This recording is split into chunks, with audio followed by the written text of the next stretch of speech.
அஸ்ஸலாமு அலைக்கும் வரஹ்மத்துல்லாஹி வபரகாத்துஹ். அன்பார்ந்த சகோதரர்களே, நண்பர்களே, உறவுகளே, இந்த இடத்தில் சங்கைக்குரிய ஷேக் அன்சார் மௌலவி தபிலீகி அவர்கள் இந்த கூட்டு துஆ சம்பந்தமாக பேசியிருக்கிறார். குறிப்பாக இந்த வஹாபிச உலமாக்கள் ஒவ்வொரு சீசனுக்கு ஒவ்வொரு தலைப்பு எடுத்துக்கொண்டு எல்லாரும் அந்த தலைப்பில் தான் அந்த காலத்தை கடத்துறதை பார்த்து கொண்டே வரோம். அந்த அடிப்படையில் பெரும்பாலும் கூட்டு துஆவுக்குள்ளால் எல்லாரும் கூடி நின்று பேசி கொண்டிருப்பார்கள். அந்த காலம் முடிஞ்சதுக்கு பிறகு இந்த ரபியவனில் ஒரு காலத்தில் நாங்கள் பார்த்தோம் மீலாதை பற்றி பேசி, அடுத்தது ரமலானுக்கு முன்னால் பிற சர்வதேச பிற எல்லாம் வரும். ரமலான் வந்த உடனே தராவி தொழுகை அதிபிதத்தை நரகம் எடுத்துவாங்க. அதுக்கு பிறகு ஹஜ் பெருநாள் சம்பந்தமாக என்று குறிப்பிட்ட அந்த காலத்துக்குரிய அந்த காலத்தோடு சம்மந்தப்படக்குள்ள அந்த பருவகாலம் வர மாதிரி ஒவ்வொரு காலம் வர வர என்ன செய்கிறாங்கன்ற அந்த மசாலாவை எடுத்துக்கொண்டு என்ன செய்கிறது, இது செய்கிறாக்கெல்லாம் பிதாத்துவாதிகள் நரகவாதிகள்னு சொல்கிறது. இப்போ அவங்க பேசுகிற எல்லாருடைய பேச்சுகளை ஒன்றாக சேர்த்து நாங்கள் பார்த்தோம்னா தெளிவாக ஒரு விடயம் எங்களுக்கு விளங்கலாம். முதலாவது, இந்த வஹாபிச உலமாக்களில் யாருக்குமே எந்த அடிப்படையுமே இல்லை என்றதை நாங்கள் எல்லாரும் தெளிவாக விளங்கி கொள்ளணும். எந்த அடிப்படையும் இல்லைன்றா எதுக்கும் அடிப்படை இல்லை. அதாவது ஃபிக்ஹ் சொல்கிறதுக்கும் அடிப்படை இல்லை, தஃப்சீர் சொல்கிறதுக்கும் அடிப்படை இல்லை, ஹதீஸை சொல்கிறதுக்கும் அடிப்படை இல்லை, ஒன்றுக்குமே அடிப்படை இல்லை. ஆனால் பேசக்குள்ள பொதுமக்களை எப்படி சிந்தனையை திருப்பணும், பொதுமக்களுடைய சிந்தனையை எந்த பக்கமாக வளர்ச்சி எடுக்கணும்ன்றதில் சரியான திறமசாலிகள் தான் இந்த உலமாக்கள். வஹாபிஸ் உலமாக்கள் பேசக்கூட நான் பார்க்குறோம். எந்த இடத்துல எப்படி சொன்னால் இவங்களோட சிந்தனைக்கு அங்கால அதாவது இந்த கொண்டு போகலாமோ அந்த இடத்துல சரியாக செய்வார்கள். பொதுமக்கள் அதனை கண்டுகொள்கின்றது மிகவும் கஷ்டமாக இருக்குது. அந்த அப்படியான வேலையை தான் இந்த இடத்துல இவரும் பார்த்துருக்கிறார். ஆனால் பேசக்குள்ள கேட்கக்குள்ள பொதுமக்கள் நிற்பாங்க, உண்மையில் சரியான செய்தி தான் நிற்பார்கள். ஏனென்றால் அது சொல்கிற அந்த விதமும் சொல்கிற விடயம் முன்வைக்கக்குள்ள பொதுமக்களுடைய சிந்தனைக்கு அது 100க்கு 100 சரியாக தான் அது விளங்கும். ஆனால் அந்த ஃபிக்ஹை படித்த உலமாக்கள், சங்கிக்கிற உலமாக்களுக்கு, ஃபிக்ஹ் ஓதி கொடுக்குற உலமாக்கள், இவங்களுக்கு எல்லாம் எந்த இடத்துல பிழைய விடுறாருன்றது முதல் தடவையில் விளங்கிடும். அதாவது நான் என்ன சொல்ல முடியும், இவர் எப்படியான இடங்களில் இந்த வஹாபிஸ் உலமாக்கள் பிழையை விட்டு கொண்டு வராங்கன்னா அவர்களுடைய அடிப்படை ஒன்றும் இல்லாததால் அந்த விடக்கூடிய பிழை எந்த மசாலாவை பேசினாலும் அதில் பிழை வர்றதை நாங்கள் பார்க்குறோம். உதாரணத்துக்கு இந்த மசாலாவை எடுப்போம், இந்த கூட்டு துவா ஓதுறன்றது. இப்போ எங்களுக்கு பிரச்சனை கூட்டு துவாயில் பிரச்சனை. முதலாவது பிரச்சனை, இவர்களுக்கு ஒரு ஒன்றிலையும் அடிப்படை இல்லாமல் இருக்கிறதால அகீதாவிலையும் ஒரு அடிப்படை இல்லை, ஃபிக்ஹிலையும் அடிப்படை இல்லை. இதனால தான் இவர்கள் எதை சொன்னாலும் அதில் பிழையான தவறுதலான வழிகேடான விளக்கங்கள் வாரதை பார்க்குறோம். அந்த அடிப்படையில் இவருடைய இந்த பேச்சை நாங்கள் எடுத்தோம்னா மிக தெளிவாக அழகாக விளங்குற மாதிரி பேசி வச்சிருக்கிறாரு. பொதுமக்கள் எல்லாருக்கும் இன்ஷா அல்லாஹ் எந்த இடத்துல அன்சார் மௌலவி தப்லீக் பிழை விடுறாருன்றதை கண்டுபிடிச்சிங்கன்னா இது மாதிரி தான் மற்ற எல்லாருடைய பேச்சிலையும் பிழை இருக்கிறத கண்டுபிடிக்கலாம். இவர் விட்டிருக்கக்கூடிய பிழைக்கு எங்கள்கிட்ட குறிப்பாக ஃபிக்ஹ்னு சொல்லக்குள்ள 4 மத்ஹபின் அடிப்படையில் தான் அஹ்லுஸ் சுன்னா வல் ஜமாஅ வந்து கொண்டிருக்கிறது. அகீதாவில் அல் அஷ்அரி மாதுரிதி என்ற கொள்கையில் வந்து கொண்டிருக்குது. சரி, இந்த 4 மத்ஹபிலையும் ஷாஃபி மத்ஹப்ன்றது இலங்கையில் எல்லா இடத்துலையும் இருக்கிறது எல்லாருக்கும் தெரியும். சரி, இந்த அடிப்படைகள் எல்லாம் வச்சு பார்க்கக்குள்ள எங்கள்கிட்ட உள்ள ஃபிக்ஹுடைய சட்ட திட்டங்களில் மிக தெளிவாக ஒவ்வொரு மசாலாவுக்கும் இருக்குது. எந்த மசாலாவாக இருந்தாலும் அதற்குரிய சட்ட திட்டங்கள் மிக தெளிவு. அந்தந்த சட்ட திட்டங்களை அந்தந்த கிதாபுகளில் எப்படி பார்க்க வேண்டும் என்ற முறையை உலமாக்களுக்கு தெரியும், மிக அழகாக சொல்லித் தருவார்கள். இந்த ஷேக் அன்சார் மொழி விட்ட பிள்ளை என்னென்னா, அவர் சொல்கிறார் பதில கூட்டுதுவாக பதில் சொல்கிறாரு. அந்த பதிலுக்கு முன்னால் ஒரு பதிலை சொல்கிறாரு ஒன்று சொல்கிறாரு. பதிலுக்கு முன்னால் என்ன சொல்கிறாரு, அதை நல்லா அவதானிச்சிங்கன்னு விளங்கும். அவர் அந்த லுஹர் அசர் தொழுகையில் மெல்ல ஓதுறதையும், லுஹர் அசரில் சத்தம் இல்லாமல் ஓதுறதையும், அடுத்த தொழுகையில் சத்தமாக ஓதுறதையும் ஒப்பீடு செஞ்சுட்டு சொல்கிறாரு. சரி, ரசூலுல்லாஹி ஸல்லல்லாஹு அலைஹி வஸல்லம் என்ன செய்யலை, ஃபர்லான தொழுகைக்கு பிறகு கூட்டாக துவா செஞ்சு ஆமின்னு சொல்ல இல்லை, எனவே நாங்கள் இப்படி செய்யக்கூடாது, செஞ்சாது வழிகேடுன்றாரு. அப்போ கூட்டு துவாவையும் ரசூலுல்லாஹி ஸல்லல்லாஹு அலைஹி வஸல்லம் தொழுகை ஐவேளை தொழுகை, இந்த ஐவேளை தொழுகையில் துஹர் அசர் அடுத்த 3 தொழுகை, இது 2க்கும் இடையில் ஒரு ஒப்பீடு முதலாவது பிரச்சனை. ரெண்டாவது அதை கொண்டு துவாவோட ஒப்பீடு செய்கிறது.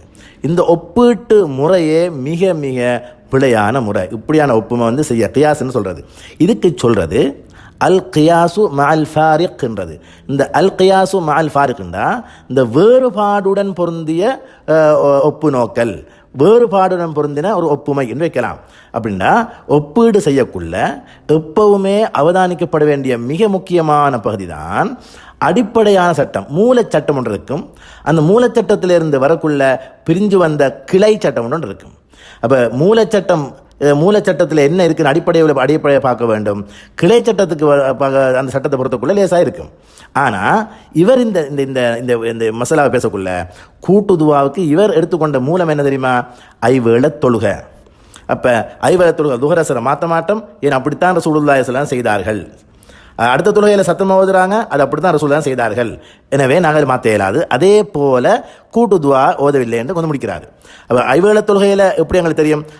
தொழுகைன்றது ஃபர்லானது.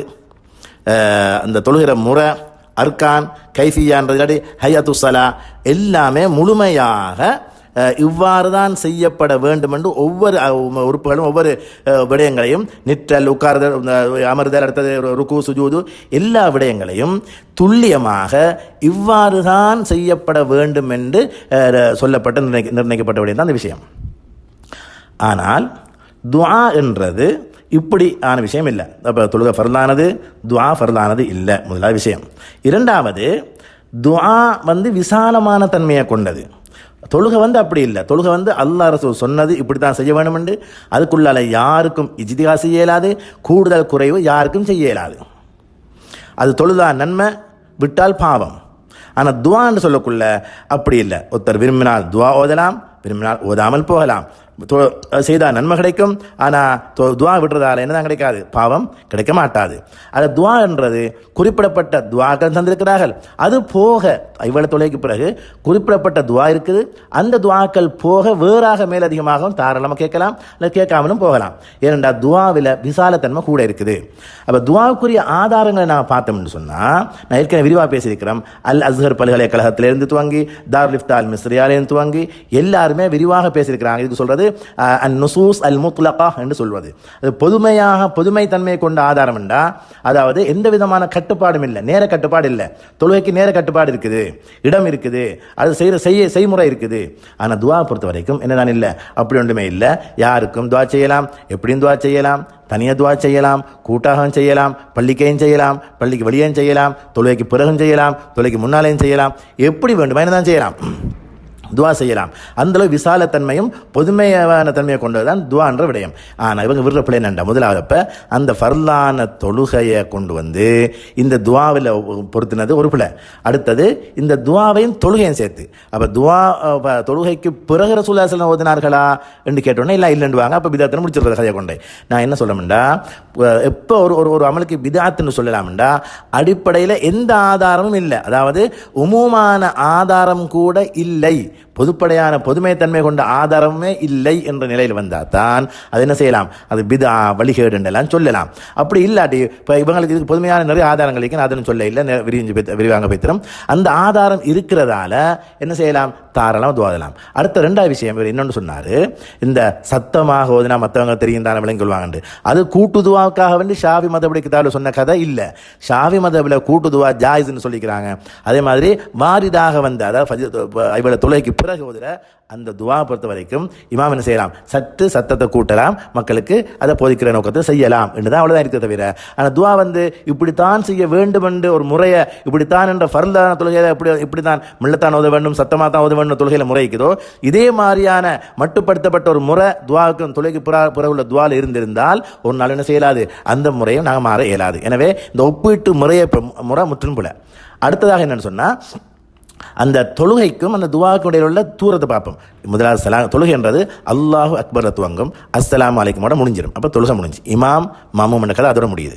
அதுக்கு பிறகு என்ன செய்வாங்க, இமாம் மாமுவாக்கெல்லாம் சேர்ந்து சின்ன அந்த அப்போ வந்து துவா அஸ்தஃபிருல்லான துவா இருக்குது, அடுத்த இஸ்திஃபாரோட சேர்த்து அல்லாஹும்ம அன்த ஸலாம் அமின்க ஸலாம் குல் சூரா ஓதுவார்கள், ஆயத்து குர்சி இதெல்லாத்தையும் முடிச்சதுக்கு பிறகு சில ஆக்கள் பிள்ளை இருப்பாங்க, மற்ற போயிருப்பாங்க, போனாக்கள் போக இருக்கிற ஆக்களை வச்சு உடனே செய்வார், இமாம் துவா ஓதுவார்.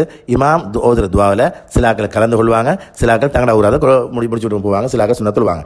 எனவே இந்த நிலையில் அதாவது பரலான தொலைக்கு பிறகு சுண்ணத்தாக வந்த அவுராதுகளை முடிச்சதுக்கு பிறகு ஒரு துவா ஓதக்குள்ள அந்த துவாவில் விரும்பினாக்களை கலந்து கொள்ளலாம், விரும்பாதாக்கள் கலந்து கொள்ளாத பிரச்சனை இல்லை. ஆனால் அந்த துவா சுண்ணத்து இல்லாட்டி வாஜிபு எல்லாரும் ஓதித்தானாக வேண்டும், கண்டிப்பாக எல்லாரும் அதில் பங்கு பெற்றோன்னு சொல்லி யாராவது சொன்னால் அது போல. ஆனால் யாரும் அப்படி எங்கேயுமே யாரும் சொல்றது இல்லை. எனவே தாராளமாக துவா ஓதலாம். அதுக்கும் இதுக்கும் இடையில இந்த ஒப்பீட்டு முறை நான் ஏற்கனவே சொல்லிக்கொண்டு வந்தோம். இந்த ஒப்பீட்டு முறைக்கு சொல்றது இவருடைய இந்த முறைக்கு அல் கியாசு மா மஅல் ஃபாரிக்ன்றது இந்த பிழையான ஒப்பீட்டு முறை தான் பிரதான காரணம். இந்த இப்படியான ஒப்பீட்டு முறை தான் எல்லார்ட்டையும் இருக்கிறது நாங்கள் அவதானிச்சிருக்கோம் வாரம். எனவே சங்கையான நண்பர்கள், குறிப்பாக வஹாபிச நண்பர்களை பார்த்து நான் சொல்கிறோம், நீங்கள் கண்டிப்பாக இது மாதிரியான விளக்கங்கள் வரக்குள்ள, விளக்கம் தேவைப்படக்குள்ள, விளக்கங்கள் தெளிவு தேவைன்னு சொன்னால் இதை கொண்டே சரியாக கேட்டோம்னா அதுக்குரிய விளக்கம் கிடைக்கும். இவர் சொன்னது ஒப்பீடு செய்யக்குள்ள நான் சொன்னோம், ஒரு அடிப்படையான சட்டம் இருக்கணும், அந்த மூல சட்டத்துக்கும் கிளை சட்டத்துக்கும் இடையில இல்லத்துன்னு சொல்றது, இல்லான்னு சொன்னா ஒரு காரணம் என்று கூட சொல்லலாம். அதாவது ரெண்டு சட்டத்தையும் பொறுத்துற ஒரு காரணமா இருக்கும். இவர் பிரதானமாக மூல சட்டமாக தொழுகை சொன்னாரு, கூட்டுதுவா எங்க சொல்றாரு, ரெண்டையும் பொருத்தக்குண்டான காரண கருத்து அந்த இடத்துல எதுவுமே இல்லை. எனவே அந்த சட்டத்தை கொண்டு வந்து இதுக்கு பொருத்த இயலாது. இதனை மிகவும் இதுக்காங்காலே மிச்சம் விளக்கம் தேவைன்னு சொன்னா நீங்க என்ன செய்யலாம், உங்களுக்கு தெரிஞ்ச உலமாக்கள் இல்லாட்டி உங்களோட வீட்டுக்கிட்ட இருக்கக்கூடிய மதரசாவுக்கு போய் இதை சொல்லி இந்த இதையும் போட்டு காட்டி, இல்லாட்டி அல் கியாஸ் மஅல் ஃபாரிக் என்ன விளங்கப்படுத்துங்கன்னு கேட்டீங்கன்னா அழகாக விளங்கப்படுத்துவார்கள். அப்படியான விளக்கம் நீங்க எடுத்தீங்கன்னு சொன்னா பெரும்பான்மையான வஹாபி உலமாக்கள் சொல்ற செய்கிற பிள்ளைகள் எல்லாத்தையும் நீங்க கண்டுபிடிச்சிடலாம், சிந்தனை துடைப்பிலிருந்து தப்பலாம். எனவே நாங்க எந்த யார் குறிப்பாக வஹாபி உலமாக்கள் பேசக்குள்ள பிதாத்து வழிகேடு, ரசூலுல்லாஹி ஸல்லல்லாஹு அலைஹி வஸல்லம் செய்யாட்டி பிதாத்து வழிகேடுன்னு பேசக்குள்ள அப்படியா வழிகேடு நரகம் என்று ஒரு நாள் நினைக்கப்படாது. அப்படி நினைச்சோம்னு சொன்னா நாங்க அந்த வஹாபிச உலமாக்களும் வஹாபி சகோதரர்களும் போற சொர்க்கத்தில் கண்டிப்பாக சஹாபாக்கள் யாரும் அந்த சொர்க்கத்தில் இருக்க மாட்டார்கள். ஏனென்றா இவங்க முதலாவது நரகத்துக்கு அனுப்புற சஹாபாக்களை தான். ஏனென்றா தராவி தொழுகை 20 தொழுது வச்சதெல்லாம் சஹாபாக்கள் உமர் ரலியல்லாஹு அன்ஹு துவங்கி இன்று வரைக்குமான முழு சமூகமும் நரகத்துக்கு அனுப்பிட்டு இவங்க வேற சொர்க்கத்துக்கு தான் போறாங்க. உஸ்மான் ரலியல்லாஹு அன்ஹு ஒரு அதான கூட்டினா ஜும்மாவுக்கு ரசூலுல்லாஹி ஸல்லல்லாஹு அலைஹி வஸல்லம் செய்ய இல்லை, ஆனா இவங்களோட பார்வையில் என்னது வழிகேடு. அப்ப ரசூலுல்லாஹி ஸல்லல்லாஹு அலைஹி வஸல்லம் அவங்களோட 2 மகள்மார திருமணம் செய்த துன்னூரைன் என்ற உஸ்மான் இப்னு அஃபான் ரலியல்லாஹு அன்ஹு அவர்களும் இவர்களுடைய வழிகேடான சிந்தனைப்படி நஅூதுபில்லாஹ் நரகவாதிகள். எனவே தான் நாங்கள் சொல்றோம், இந்த வஹாபி சகோதரர்கள் போற சொர்க்கத்தில் சஹாபாக்கள் மட்டும் கண்டிப்பாக இருக்க வாய்ப்பில்லை. ஏனென்றா எல்லாம் நரகவாதிகள் கோட்பாடுபடி குணுத்தோதுனா வழிகேடு நரகம். அதே மாதிரி தான் இந்த விபரீதமான பாரதூரமான நிலப்பாட்டுக்கு வராங்க வஹாபி. ஏனென்றா அடிப்படை இல்லை, ஏன் ஒரு சட்டத்தை சொல்றேன்னு தெரியாது, எப்படி சொல்றேன்னு தெரியாது, தங்களுக்கு எந்த அடிப்படையுமே இல்லாம தான் தோன்றித்தனமாக வழிகேடு விதத்துன்னு சொல்லி பழகி போறது.